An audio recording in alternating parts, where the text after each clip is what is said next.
Bien, bonsoir à toutes et à tous ceux que j'ai pas dit bonjour encore. Bon, comme je disais tout à l'heure à notre excellent hôte, heureusement qu'on n'a pas un congrès comme ça toutes les semaines, hein. J'aurais du mal à tenir. Pas pour les séances, hein. C'est les interséances. Non, je plaisante. En tout cas, j'avais oublié hier, j'avais la diapositive, je ne voulais pas montrer, donc je commence par ça pour être sûr de vous en montrer. C'est que l'année prochaine, on vous attendra tous à Rennes de pied ferme avec Frédéric et toute l'équipe. Et puis bon, on essaiera d'arriver à la cheville de Jean-Yves. Alors, le rôle du cardiologue dans la prescription de l'activité physique en se limitant à l'activité physique en prévention primaire. Donc d'abord, il y a des petites choses qu'il faut savoir parce que je ne suis pas sûr que tout le monde soit parfaitement au courant alors que c'est des choses essentielles et je ne vois pas comment on peut prescrire l'activité physique si jamais on ne sait pas ça. D'abord, se rendre compte qu'aujourd'hui, on est en face d'un tsunami sociétal, c'est pas moi qui le dis, c'est un ami, Yannick Guillodeau à Brest, qui est rhumatologue et qui se bat beaucoup contre l'inactivité physique et la sédentarité. Et pour en avoir parlé hier avec monsieur le député maire qui était avec nous dans la soirée, eh bien, il en est convaincu. Et si jamais on ne se bat pas devant ça, nous allons nous retrouver devant deux bombes à retardement. Un, l'obésité, deux, la perte d'autonomie des patients âgés. Et je ne vois pas comment nous arriverons à financer cela. Alors, il faut prendre quelques petites définitions. Tout d'abord, qu'est-ce que c'est que l'activité physique? C'est simple. Quand vous bougez, vous faites une activité physique. Alors après, on peut rentrer dans les trucs compliqués. C'est les mouvements liés à une contraction musculaire qui augmente la dépense énergétique par rapport à celle de repos éveillé. Mais moi, je dis à mes patients, l'activité physique, il suffit que vous bougiez. Vous coupez vos rosiers, vous faites de l'activité physique. L'exercice physique, c'est un peu plus compliqué. C'est une activité physique qui est programmée, réalisée pour maintenir ou améliorer sa condition physique ou sa santé. Donc, c'est-à-dire que vous faites 2 fois par semaine une activité physique dans un centre de remise en forme. Vous faites 2 fois 40 minutes de vélo ou de course à pied sur un tapis. Mais vous faites ça sans aucun but de performance, rien du tout. C'est de l'exercice physique. Le sport, c'est l'exercice physique qui est réalisé dans un cadre réglementaire, pratiqué en loisir ou en compétition. Donc, première chose, ne mélangez pas activité physique et sport. Ne parlez de sport que si vous pensez que le patient va y être réceptif. Sinon, il va avoir peur, il va vous dire « vous voulez me tuer, docteur ?» Et donc, c'est fini à ce moment-là. Et puis, il y a une petite notion qu'il faut quand même rappeler à nos patients, c'est la condition ou la capacité physique. C'est le niveau maximal d'effort musculaire que l'on est capable de réaliser. Comme c'est compliqué, on peut dire simplement, vous montez combien d'étages sans être essoufflé? Si le patient vous répondait 2, vous pouvez lui dire, vous n'allez pas vivre longtemps. Vous ne lui dites pas comme ça, mais en gros, c'est ça. Si vous répond 4 ou 6, vous pouvez lui dire, ne changez rien, vous êtes sur la bonne voie. Tout simplement parce que le meilleur marqueur d'espérance de vie, c'est votre condition physique. Que vous ayez un infarctus du myocarde, un cancer du foie, tout ce que vous voulez, celui qui vivra le plus longtemps, a priori, c'est celui qui a la meilleure condition physique. Et puis ensuite, il y a l'inactivité physique et la sédentarité. D'abord, ce n'est pas la même chose. Pendant très longtemps, et nous aussi, physiologistes de l'exercice, on a dit que c'était la même chose. Non, depuis 2015, on a changé notre fusil d'épaule suite aux poussées des Canadiens. L'inactivité physique, c'est quand vous ne respectez pas les recommandations. Alors, les recommandations de l'OMS sont un peu compliquées, je trouve. Moi, pour essayer de faire bien comprendre à mes patients, je leur dis, si vous ne faites pas 30 minutes d'activité physique chaque jour, c'est chaque jour, eh bien, vous ne respectez pas les recommandations. C'est une activité physique modérée qui peut être faite en fractionné ou en continu, 3 fois 10 minutes, par exemple, dans la journée. La sédentarité, c'est le temps journalier total que l'on passe assis quand on est éveillé, toutes activités confondues. C'est assez compliqué à savoir, parce que si je vous demande là tout de suite combien vous passez de temps assis chaque jour, en tenant compte la voiture, les transports en commun, le temps passé au repas, etc., c'est un peu compliqué. Alors souvent, on parle de la télévision. En réalité, on considère aujourd'hui, même si c'est encore discuté, que vous prenez un risque si vous restez plus de 7 heures par jour assis, en moyenne. Toujours pareil. Et ce qui n'est pas bon, surtout, c'est aussi les périodes assises ininterrompues de plus de 2 à 3 heures. Il faut savoir que les risques sanitaires sont indépendants pour l'inactivité physique et la sédentarité. Je peux être sportif, sédentaire. Et souvent, malheureusement, les personnes les plus inactives sont aussi les plus sédentaires. Il va falloir associer, quand vous allez donner des conseils d'activité physique, aussi donner des conseils pour diminuer le temps de comportement sédentaire. Alors aujourd'hui, en réalité, l'Organisation mondiale de la santé, depuis plusieurs années, sépare, et c'est amusant parce que nous, les cardiologues, on a prévention primaire, prévention secondaire. Et quand on regarde l'Organisation mondiale de la santé, ce n'est pas exactement les mêmes définitions. Il y a d'abord la prévention primordiale. En gros, la prévention primordiale, c'est quand vous choisissez de prendre un mode de vie qui va vous permettre d'avoir une bonne santé, en particulier cardiovasculaire. Pour ça, vous faire de l'activité physique, manger équilibré, maintenir un IMC inférieur à 25, ne pas avoir d'hypertension, un bon équilibre au niveau des métabolismes glucidiques et lipidiques et pas de tabac. Ça, c'est la prévention primordiale. La prévention primaire, c'est qu'on va essayer d'éviter le développement de maladies cardiovasculaires en réduisant les effets des facteurs de risque cardiovasculaire. Et ça, ce qui est très important, je ne le savais pas, je l'ai vu en refaisant cette bibliographie, eh bien, il faut débuter le plus tôt possible, puisque si vous entrez dans l'âge moyen sans aucun facteur de risque cardiovasculaire et que vous maintenez ça, eh bien, votre espérance de vie est augmentée en moyenne de 10 ans.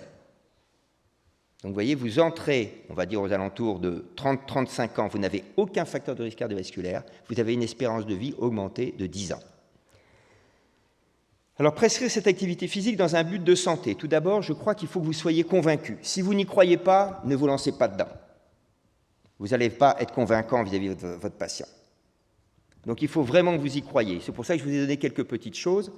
C'est que si vous prenez donc les patients inactifs et ou sédentaires, sans pathologie chronique connue, eh bien, vous pouvez leur dire que si ils font 1 heure de marche par semaine, ça leur fait 2 ans d'années de vie en bonne santé, en plus. S'ils marchent 7 heures par semaine, c'est-à-dire 1 heure par jour, ça fait 5 ans d'espérance de vie en bonne santé. Aujourd'hui, l'activité physique, c'est une thérapeutique non médicamenteuse qui est validée par l'HAS. On sait que ces bénéfices marchent si vous ne faites que de l'activité physique ou si vous l'associez aux médicaments. Ça va améliorer la capacité physique, on en a vu l'importance, ça n'a pas d'effet secondaire connu, il y a une relation dose-réponse et les rapports bénéfices-coûts sont positifs, même si on nous demande encore en France de montrer qu'il y a des rapports bénéfices-coûts positifs, eh bien c'est positif, dans toutes les études le montrent. Ça a des effets directs indépendants de ceux sur les facteurs de risque cardiovasculaire, donc il faut arrêter de croire que vous allez être bénéfique qu'en diminuant l'hypertension artérielle, qu'en diminuant le cholestérol, etc. Non, il y a des effets directs de l'activité physique qui sont formellement prouvés. Et regardez quand même les chiffres et comparez aux médicaments que nous donnons à nos patients. Vous baissez la mortalité cardiovasculaire, vous baissez le risque de maladie coronaire, le risque d'accident vasculaire cérébral, le risque d'artérite des membres inférieurs, le risque d'insuffisance cardiaque chronique. Pour la fibrillation atriale, c'est un peu plus discuté, mais on va plutôt vers le risque qui est diminué de 20 à 30%. Quel médicament fait ça? Quelle nouvelle drogue entraîne les mêmes effets bénéfiques? Et bien sûr, l'activité physique doit être régulière et poursuivie à vie, puisque c'est un médicament. Si vous arrêtez le traitement, ça s'arrête. Alors, le reste de ce que je vais vous présenter, c'est la base d'un référentiel auquel j'ai eu la chance de participer. C'est une commission HAS qui a écrit ce référentiel, qui propose comment aider le médecin à promouvoir et faire la consultation de la prescription médicale d'activité physique et sportive pour la santé. Donc pour cela, il faut savoir que ça va être une prescription individualisée et adaptée.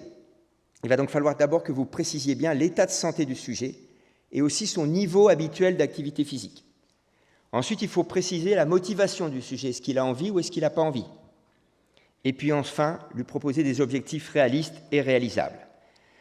Donc là, je passe très vite. Si vous voulez savoir quels sont les risques d'une personne pour pratiquer une activité physique, vous pouvez utiliser, c'est ce qu'on a recommandé dans le livret de l'HAS, soit vous prenez le questionnaire des Canadiens, qui s'appelle le questionnaire QAAP+, il y a 7 questions, et à partir des questions et du nombre de points que vous avez réponse, où le patient répond oui, vous pouvez dire qu'il a un risque de faire une activité physique ou il n'a pas de risque. Si vous répondez non à tout, eh bien a priori, vous n'avez aucun risque de faire une activité physique.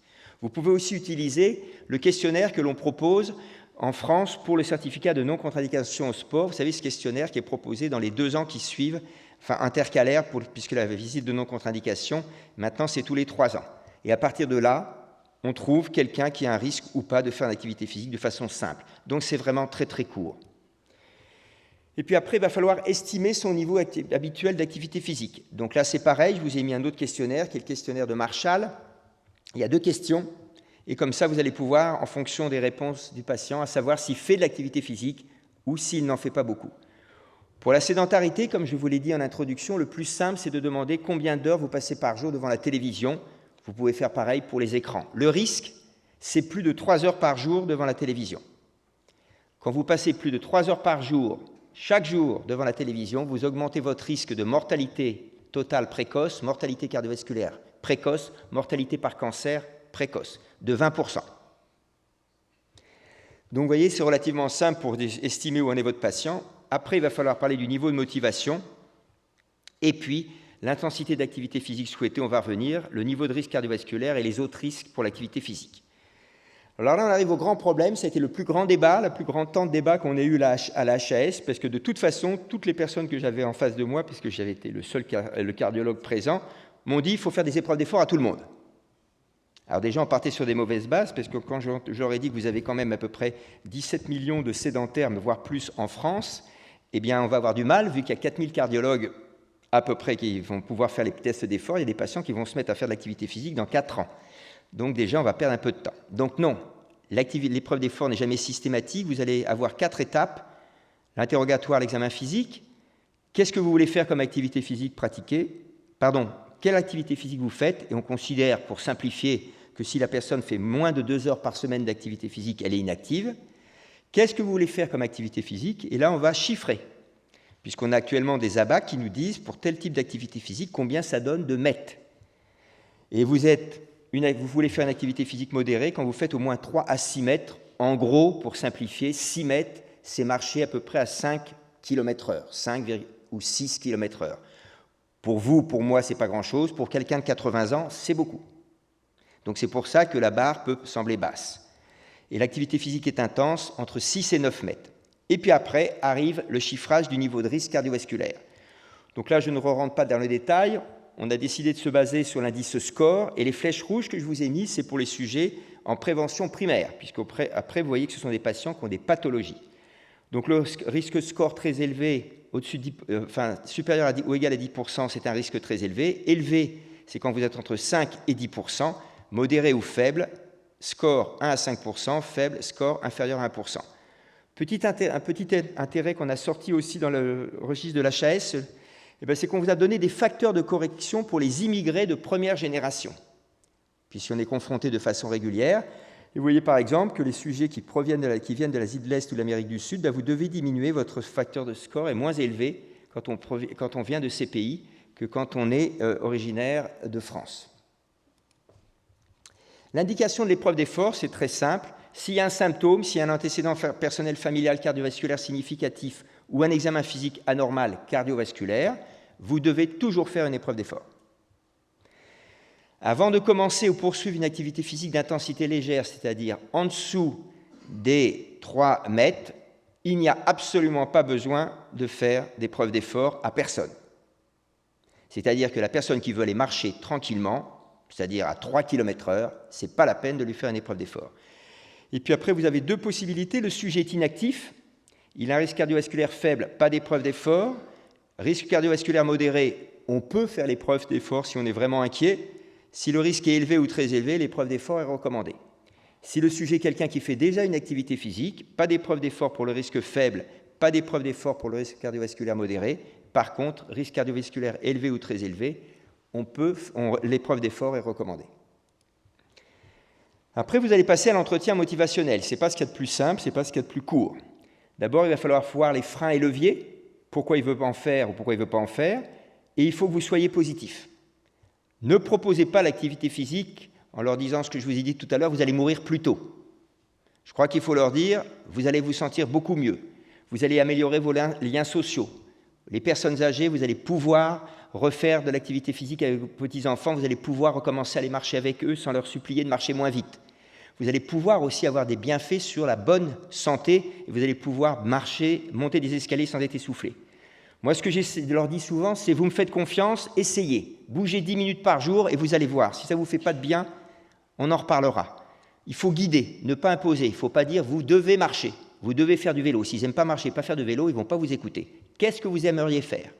Et à ce moment-là, on va pouvoir les guider.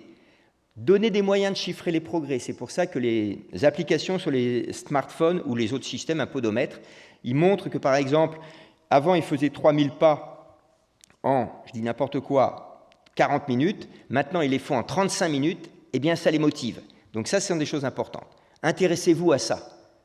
Au lieu de leur demander s'ils ont des effets secondaires sur leurs médicaments, demandez-leur « Et alors, maintenant que vous bougez, comment est-ce que vous avez progressé ? Est-ce que vraiment vous vous sentez mieux ?» Il faut les encourager, les féliciter. Je le dis toujours, mais je le pense sincèrement. Mettez-vous à la place de quelqu'un qui pèse 140 kilos et qui arrive à monter 3 étages sans s'arrêter.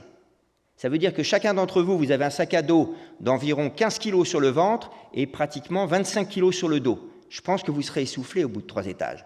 Bien lui, s'il arrive à ne plus être essoufflé, c'est un champion olympique. Il faut lui dire.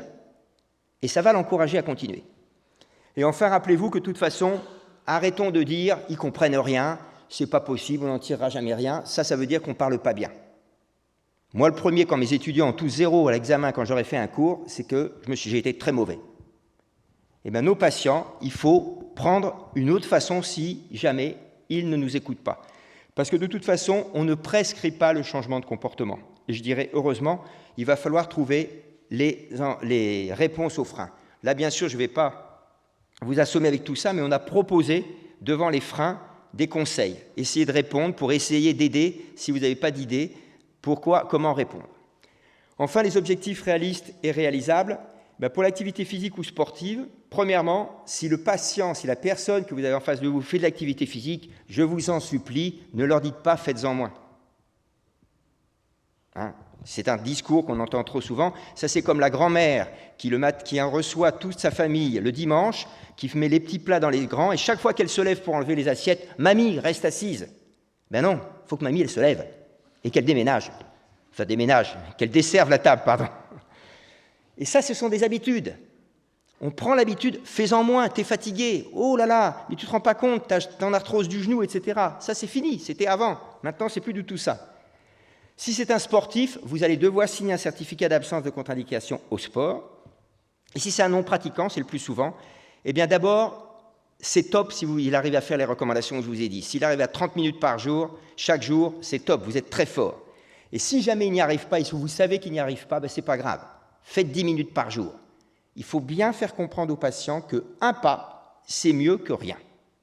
Si le patient fait 2000 pas, qu'il arrive à faire 3000 pas par jour, c'est super. N'allez pas lui dire « faites 10 000 pas, sinon ça ne sert à rien ».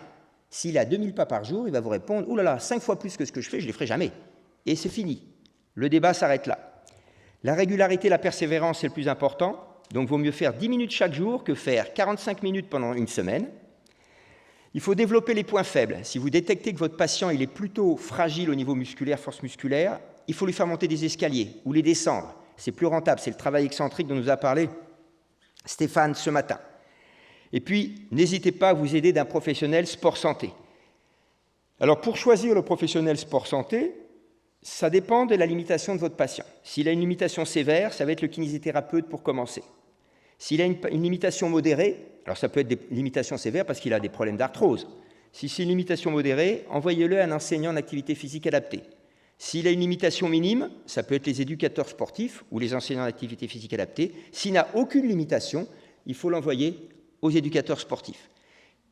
Après, faites attention, le rôle est bien réparti entre le médecin et le professionnel de sport-santé. C'est le médecin qui prescrit, c'est le médecin qui recommande quel éducateur va prendre en charge.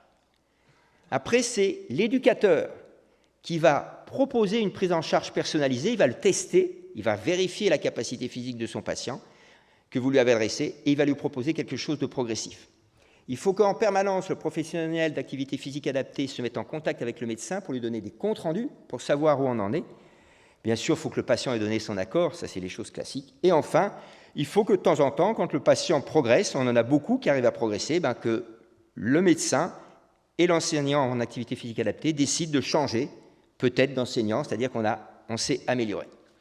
Donc en résumé, c'est ce qu'on avait proposé dans ce référentiel dont je vous ai parlé. Vous avez les patients, affections de longue durée chronique, et la population générale.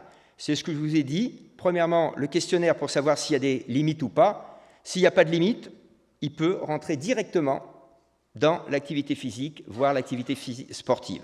S'il y a des limites, à ce moment-là, il va y avoir un avis médical plus poussé et on va voir ce que l'on va faire, éventuellement une consultation à visée diagnostique pour préciser ce qu'il va pouvoir faire. Je vous remercie beaucoup.